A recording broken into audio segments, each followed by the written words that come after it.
Hello everyone. तो कैसे हो आप सब लोग। पिछली वीडियो में हम लोगों ने पढ़ा था कि रैशनल नंबर किसे कहते हैं।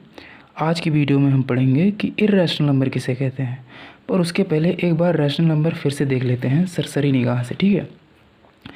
होता क्या था कि the number which can be written in the form of p by q where p and q should be integers and q does not equals to 0, but इसका उल्टा जो होता है वो इर्रेशनल नंबर होता है। जैसे the number which cannot be written in the form of p by q where p and q are integers and q does not equals to 0।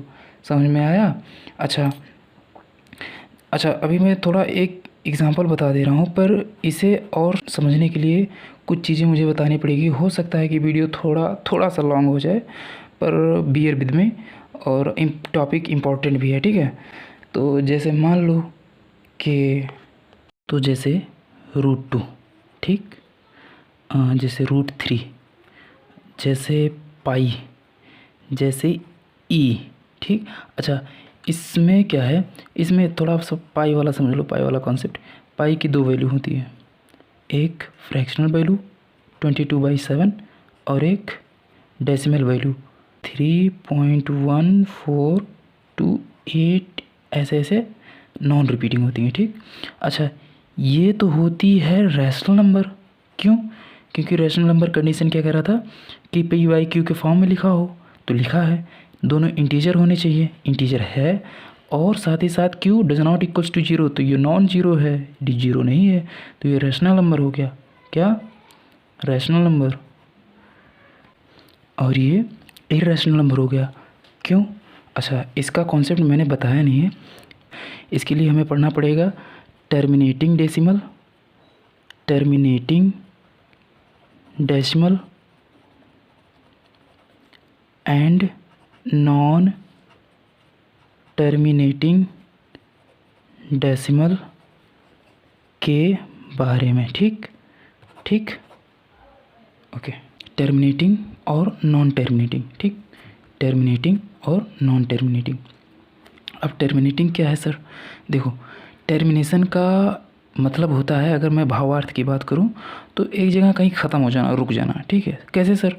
जैसे अगर मैं 1426 को अगर मैं 5 से डिवाइड कर रहा हूं, है ना, तो आप डिवाइड करके चेक कर लेना, इसका जो आंसर आएगा, इसका जो क्वोशिएंट आएगा वो 285.2 आएगा, है ना। तो देखो, पॉइंट के बाद क्या हो रहा है कि वेट, ये जो है 2 पर ख़त्म हो जा रहा है, इसका मतलब डेसिमल में ही ख़त्म हो रहा है, पर ये परफेक्टली डिविजिबल हो जा रहा है, ठीक है।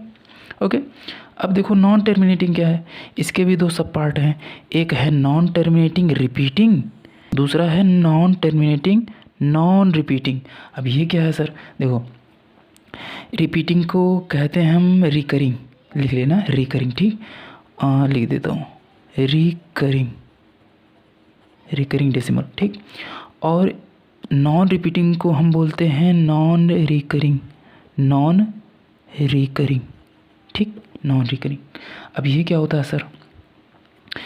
तो ये होता है जैसे नॉन टर्मिनेटिंग रिपीटिंग, मतलब अगर मैं 7453 को 3 से डिवाइड कर रहा हूँ, तो ये डेसिमल के बाद पता है क्या होगा?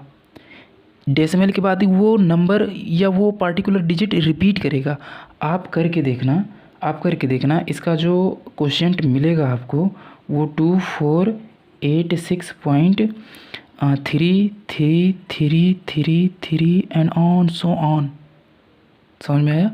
ये मतलब ये नॉन टर्मिनेटिंग तो है, पर उसके साथ साथ रिपीटिंग भी है, डिजिट्स जो है रिपीट कर रहे हैं, है ना। अच्छा, ये हो गया। अब देखो, नॉन टर्मिनेटिंग नॉन रिपीटिंग, जो डिजिट के बाद टर्मिनेट ना करे और रिपीट भी ना करे, वो कैसे होते हैं सर?